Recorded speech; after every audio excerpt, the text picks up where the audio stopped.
So by doing this, we have a mask, and having a mask allows me to select it. For example, I hold Control in Photoshop, or using Apple, just hold Apple and click that. You have a silhouette selected, and this way I could do gradient washes on it. So first thing I did is that. Two, I add a little bit of shadow indication. Judging by this picture, let's go back to our original shot here. This looks like a very overcast day.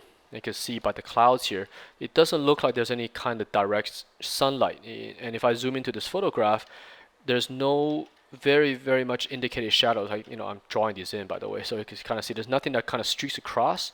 See that object there, this object, because it's overcast, which means light is coming in and being scattered, right? All these light rays are coming in here, hitting the clouds and dispersing into the earth. So by the time it reaches the surface and this boat and this water, right, it doesn't have enough focus, enough resolution. So instead of 1 billion light rays hitting this, is now 900 million or something like that. It's not going to create a area where the light cannot hit, which therefore is the shadow. It has no shadow.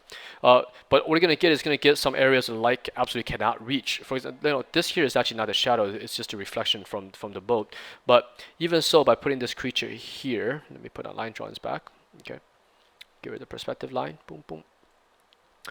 I know that even if it's overcast, at least it's going to be somewhat blocked by light because it's so over dominating over the shape. And two, it works as some indication of reflection. So I added this here in. And then using the mask selected, I start doing the dark layer. So here I am going in, let me get rid of the light layer here, to indicate the shadow side of this creature. As you can see, this will start defining the form. This entire creature is a huge cylinder. You can see if I draw him out as a basic shape, he is like this, right? A huge cylinder that runs this way. So there's going to be a core, a highlight that runs this way. Think of everything as a very simple shape. His eye here, if I actually draw out the form lines, it does something of this, right? And then that merges into the horn, and this will come around and do this.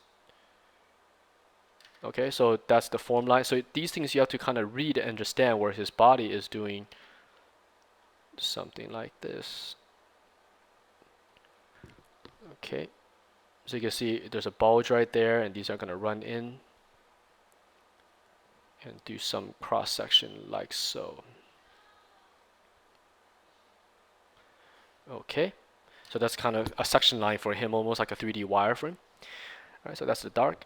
And then we do the light. When it starts as light, when you put the two together, it's going to start reading. This form is going to start reading as 3D.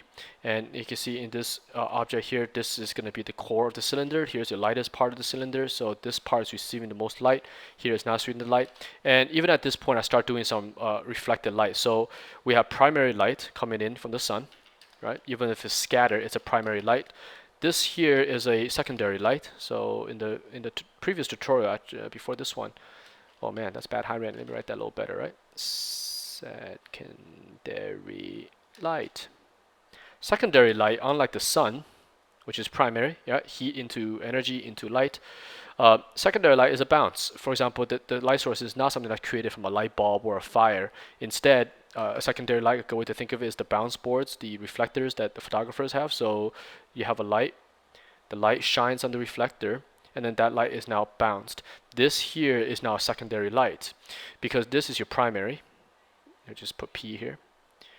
By doing this, the light changes properties. It changes a little slightly. For example, I could put this bounce board and I could use a gold bounce board.